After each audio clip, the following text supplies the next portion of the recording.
নমস্কার, আমি অ্যাস্ট্রোলজার বৈশালী সরকার। প্রথমেই বলবো 2025 একটা কিন্তু উল্লেখযোগ্য বছর, কারণ 2007-এ আমরা দেখেছিলাম যে আমাদের কিন্তু অ্যাপেল ফোন কিন্তু লঞ্চ হয়েছিল এবং তার পাশাপাশি ইউটিউব কিন্তু আমাদের এসছিল। এবছরেও সেই বায়ু রাশিতে 18ই মে রাহু মহারাজ কিন্তু প্রবেশ করবে 1.5 বছরের জন্য এবং নতুন কোনো প্রযুক্তি অবশ্যই কিন্তু আসবে। নতুন নতুন অ্যাপস যার গতিশীলতা প্রবল ফাস্ট, সেরকম কোনো অ্যাপস কিন্তু আমরা দেখতে পাবো। এবং তার পাশাপাশি আমরা যেহেতু ন্যাচারাল জোডিয়াকের পঞ্চম ভাবে কেতুর অবস্থান দেখব, কোনো গুপ্ত কোনো রিসার্চ বা মেডিসিন বা রাসায়নিক কোনো জিনিস মানে আমাদের জীবনে আবিষ্কৃত হওয়ার কিন্তু জায়গা 2025-এ কিন্তু রয়েছে। ভারতবর্ষের দিক থেকে কিন্তু আমরা অনেকটাই কিন্তু রক্ষণশীল হয়ে থাকব যুদ্ধকালীন পরিস্থিতির দিক থেকে। কিন্তু যেহেতু এই বছরটা 9-এর বছর এবং বছরের শুরুতেই 9 অর্থাৎ মঙ্গল নিচস্থ অবস্থায় থাকবে, রাহুর অ্যাসপেক্টের সাথে শনির সাথে যুক্ত হচ্ছে, যার ফলে কিন্তু বছরের শুরু থেকেই বিভিন্ন দেশে কিন্তু আমরা যুদ্ধকালীন পরিস্থিতি বৃদ্ধি হতে দেখব। ডলারের কিন্তু জায়গা, ডলারের যে দাম, সেই দাম কিন্তু মার্চ মাসের 29 তারিখ থেকে ধস নামতে কিন্তু পারে। শেয়ার মার্কেটে কিন্তু প্রবলভাবে আপস অ্যান্ড ডাউন 29শে মার্চ থেকে আমরা কিন্তু প্রবলভাবে দেখব, কারণ ন্যাচারাল জোডিয়াকে দ্বাদশ ভাবে ছটি গ্রহ কিন্তু সেই সময় একসাথে থাকবে এবং একে অপরের সাথে কিন্তু অ্যান্টি কানেকশন কিন্তু তৈরি করবে, যার ফলে আপনাদের বলবো যারা ইনভেস্টমেন্ট সেক্টরে ইনভেস্টমেন্ট করেন তারা কিন্তু কিছুটা প্রিকশন নেবেন। আজকে আলোচনা করব আমি ধনু রাশি নিয়ে।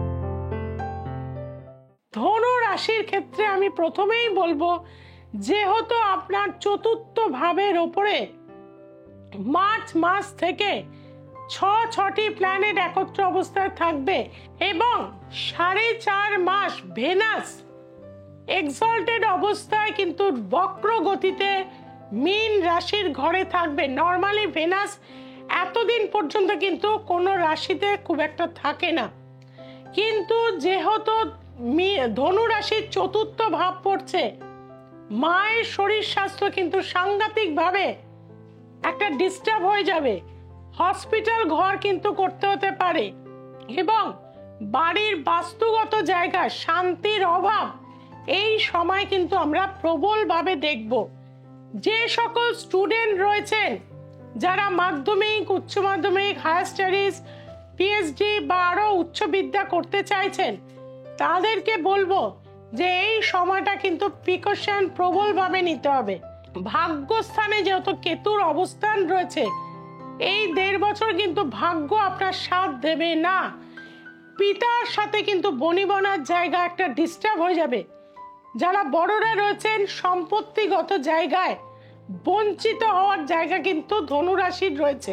যারা নেটওয়ার্কিং এর সাথে যুক্ত রয়েছেন বা মিডিয়ার সাথে যুক্ত রয়েছেন বা কর্মের সাথে বিভিন্ন রকম ভাবে যুক্ত রয়েছেন, কেনাবেচার সাথে, তাদেরকে বলবো এই সময়টা কিন্তু ভীষণভাবে সতর্কতার সাথে চলতে হবে। হঠাৎ কোথাও পুঁজি লাগানো বা কোথাও সাইন করে দেয়া বা আবেগ পূর্ণ হয়ে কোনো কাজ করলে সেখান থেকে আপনি প্রতারিত হওয়ার কিন্তু যোগ রয়েছে। যারা বর্তমানে কর্মের সাথে ধনুরাশির জাতক জাতিকারা যুক্ত আছেন, তাদেরকে বলবো অন্তত আগস্ট মাস পর্যন্ত কর্ম হঠাৎ করে চেঞ্জ করতে যাবেন না, তাহলে কিন্তু বিপদে পড়ে যাবেন। অর্থাৎ আপনি যেখানে কর্ম করছিলেন তার থেকেও বাজে পরিস্থিতির মধ্যে চলে যেতে পারেন। তবে এবছর আপনাকে কর্মের জন্য দূর ভ্রমণ যেতে হতে পারে বা ট্রান্সফার করে হয়তো অন্য স্টেটে চলে যেতে পারে, সেটা কিন্তু হওয়ার যোগ কিন্তু ধনুরাশির রয়েছে। যারা চাইছেন কোনো গোল্ডের মাধ্যম দিয়ে আপনাদের অর্থ বৃদ্ধি করতে, তারা কিন্তু রূপো এবং সোনা দুটোরই কিন্তু বন্ড কিনতে পারেন বা সিলভারের জিনিস কিনে রাখতে পারেন, গোল্ডের জিনিস কিনে রাখতে পারেন। ইনভেস্টমেন্ট সেক্টর কিন্তু আপনাদের জন্য ভালো হবে এবছর। তবে একটুখানি কিন্তু জুলাই মাস থেকে যদি আপনারা সেপ্টেম্বর অক্টোবর অবধি ইনভেস্টমেন্ট করেন, সেটা আপনাদের জন্য ভালো হয়ে থাকবে। যাদের বিয়ে কিছুতেই হচ্ছিল না, তাদের সপ্তমে কিন্তু বৃহস্পতি আসছে, অর্থাৎ ধনু রাশির 14ই মে মিথুন রাশির ঘরে বৃহস্পতির অবস্থান হচ্ছে, যার ফলে পঞ্চম অ্যাসপেক্ট আপনার কিন্তু একাদশ ভাবে চলে যাবে এবং সপ্তম অ্যাসপেক্ট আপনার লগ্নকে দেবে এবং নবম অ্যাসপেক্ট আপনার কিন্তু তৃতীয় স্থানকে দেবে, যার ফলে যাদের এতদিন পর্যন্ত বিয়েতে প্রবল বাধা ছিল, কিছুতেই হচ্ছিল না, তাদের কিন্তু বিয়ে হওয়ার সুযোগ কিন্তু চলে আসছে। যারা ব্যবসার মধ্যে রয়েছেন বা কোনো ইনভেস্টমেন্ট সেক্টরের সাথে যুক্ত রয়েছেন, নতুন ব্যবসা শুরু করুন কিন্তু মে মাস থেকে। আপনার জীবনের গতি কিন্তু বেড়ে যাবে এই 2025 সালে। এবং প্রতিদিন কিন্তু কি করবেন, কাঁচা হলুদ অবশ্যই কিন্তু খাবেন পুরো বছরটা। এবং বাড়ির উত্তর পূর্ব কর্নার যেহেতু চতুর্থ ভাবে আপনার 6টা প্ল্যানেট চলে যাচ্ছে, তার ফলে কিন্তু চতুর্থ ভাবে এবছর আপনার কিন্তু গৃহস্থানে ভগবান বিষ্ণুজির অবশ্যই মূর্তি রাখুন। আর 2025-এ শনি মহারাজ কিন্তু চলে যাচ্ছে ন্যাচারাল জোডিয়াকের দ্বাদশ, যেখানে কিন্তু লক্ষ্মী এবং নারায়ণের কিন্তু অধিষ্ঠান মীন রাশির ঘরে, যার ফলে এই বছর কিন্তু আমাদের ভগবান বিষ্ণুজির যদি আমরা পুজো করতে পারি, প্রতি পূর্ণিমায় সিন্নি দিতে পারি, লক্ষ্মী পুজো করতে পারি, তাহলে কিন্তু আমাদের জীবনের অর্থের ঘাটতি কিন্তু থাকবে না, শান্তি কিন্তু আমাদের জীবনে চলে আসবে এবং বাস্তু দোষ কিন্তু আমাদের অধিকাংশে কিন্তু কমে যাবে। 2025 সালে ধনুরাশির জাতক জাতিকাদের বলবো, আপনাদের কিন্তু জীবনের গ্রোথ বা উন্নতি বা প্রসপেরিটির জন্য ছোলা এবং গুড় অবশ্যই কিন্তু গরুকে খাওয়াবেন। এটা আপনাদের জীবনে ভীষণভাবে আয় উন্নতির জায়গাগুলো কিন্তু বৃদ্ধি করবে। যাদের বাস্তুক্ষেত্রে প্রবল ডিস্টার্ব রয়েছে, তাদেরকে বলবো, ধনুরাশির যারা জাতক জাতিকারা রয়েছেন, আপনারা কি করবেন, বছরের শুরু থেকে প্রথম যে বৃহস্পতিবার, সেই প্রত্যেকটা বৃহস্পতিবারে আপনারা একটু আতপ চাল গুঁড়ো করে নেবেন, নিয়ে চন্দনের বাটার মধ্যে একটু কেশর এবং সাদা চন্দন মিশ্রিত করে আপনাদের যে মেন দরজা আছে, সেই দরজাতে আপনি ওং শব্দটি লিখবেন এবং প্রতি বৃহস্পতিবার আপনারা ওই একই ওঙের ওপরে কিন্তু একইভাবে কিন্তু করে যাবেন। দেখবেন বাড়িতে অশান্তি হতো, বাড়িতে টাকা থাকতো না, বাড়িতে চারিদিক থেকে একটা সাংঘাতিক পরিবেশ তৈরি হয়ে যেত, সমস্ত নেগেটিভ সত্তাগুলো কর্পূরের মতন ভ্যানিশ হয়ে যাবে। এই বছরে আপনাদের ক্ষেত্রে বলবো, ধনুরাশির যারা রয়েছেন, তারা যদি ল্যান্ড ভূমি সম্পত্তি কিনতে চান, বছর শুরু হওয়ার সময় থেকে বিশেষভাবে কেয়ারফুল। আপনারা জুলাই আগস্টের আগে কোনো প্রপার্টি, ল্যান্ড এগুলো কিন্তু কিনতে যাবেন না।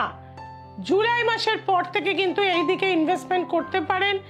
তার আগে কিন্তু আপনারা ফিক্সড ডিপোজিট করতে পারেন বা শেয়ার মার্কেটে ইনভেস্টমেন্ট করতে পারেন, কিন্তু খবরদার ভূমি সম্পত্তিতে যাবেন না। যাদের ক্ষেত্রে দেখা যাচ্ছে সন্তান রয়েছে ধনুরাশির, যাদের পড়াশোনা একদমই করছেন না, যাই সমস্ত ধনুরাশির জাতক জাতিকারা, তাদেরকে বলবো প্রতি বুধবার একটি করে বাঁশ পাতা নিয়ে আসবেন, নিয়ে এসে তার মধ্যে সবুজ কালি দিয়ে আপনাদের পড়ার যে কামনা সেটা কিন্তু লিখবেন। লিখে পড়ার টেবিলে 3টে গাঁঠ হলুদ, একটি হর্তুকি, একটি সুপারি দিয়ে হলুদ কাপড়ে বেঁধে অবশ্যই আপনাদের যেখানে পড়েন সেখানে রেখে দেবেন। এটা অন্তত 7টা কিন্তু বুধবার করতে হবে। এবং গণেশজির একটি মূর্তি অবশ্যই পড়ার টেবিলে রাখবেন। প্রতিদিন গণেশ বন্দনা করে পড়াশোনা শুরু করবেন ধনু রাশির জাতক জাতিকারা। এবং যখন এবছরে আপনাদের লাকি কালার হচ্ছে ইয়েলো কালার, গ্রিন কালার, এই দুটো কালার কিন্তু আপনাদের প্রচুর পরিমাণে ব্যবহার করতে হবে। আপনাদের পাকা কলা এবং কমলা লেবু, এই দুটো ফল যদি আপনারা সারা বছর খেতে পারেন, সেটা আপনাদের জন্য বিশেষভাবে মঙ্গলদায়ক হবে। এবং যারা ধনু রাশির জাতক জাতিকারা রয়েছেন, যখনই কোনো কর্মে যাবেন একটি ছোট এলাচ নিয়ে তার মধ্যে প্রে করবেন, করে সেটা চিবিয়ে খেয়ে বাড়ি থেকে বার হবেন। এবং শুক্র ক্ষেত্রটায় আপনারা কি করবেন, 551155 এই সংখ্যাটা আপনারা গোল্ডেন কালার দিয়ে লিখবেন, লিখে একটু স্প্রে করবেন সুগন্ধি কোনো জিনিস দিয়ে ডলে। আপনার মনের কামনা, সেটা বিয়ে হতে পারে, সেটা চাকরির ইন্টারভিউ ক্ষেত্রে হতে পারে, সেটা কোনো এডুকেশনের ক্ষেত্রে হতে পারে, এক্সাম দিতে যাচ্ছেন সেই সময়ও কিন্তু আপনারা করে যেতে পারেন। খুব ভালো রেজাল্ট কিন্তু আপনারা পেয়ে থাকবেন। এছাড়াও যারা কঠিন সমস্যার মধ্যে রয়েছেন, ধনু রাশির জাতক জাতিকারা সমস্যা মুক্ত হতে চাইছেন, চ্যালেঞ্জ গ্যারেন্টি নিয়ে কিন্তু আমি কাজ করে চলেছি। দীর্ঘ 25 বছরের বেশি সময় ধরে আপনাদের সাথে আছি। সেক্ষেত্রে কিন্তু আপনারা নিচে যে ফোন নাম্বার যাচ্ছে অবশ্যই সেখানে যোগাযোগ করে নিন। দ্য এসেন্স অফ অ্যাস্ট্রোলজি সোমবার, মঙ্গলবার, শুক্রবার এবং রবিবার দেখতে কিন্তু রাত্রি 9টায় ভুলবেন না। আপনারা আমার পরিবারের একজন, কাজে প্রত্যেককে বলবো এই চ্যানেলটিকে কিন্তু এগিয়ে নিয়ে যেতে হবে। তার জন্য যেটা করতে হবে, দ্য এসেন্স অফ অ্যাস্ট্রোলজিকে কিন্তু সাবস্ক্রাইব করে নিতে হবে। যে বেল আইকনটি রয়েছে তাকে প্রেস করে দিন। আর যারা অনলাইন কনসালটেন্সি করতে চাইছেন বা অ্যাস্ট্রোলজি শিখতে চাইছেন অনলাইনের মাধ্যম দিয়ে, তাদেরকে বলবো 8697339671 অবশ্যই যোগাযোগ করবেন। আর যারা চেম্বারে আসতে চাইছেন তাদের জন্য নিচে ফোন নাম্বার যাচ্ছে, অবশ্যই সেখানে যোগাযোগ করে নিন। সবাই খুব ভালো থাকবেন, সবাইকে খুব ভালো রাখবেন। নমস্কার।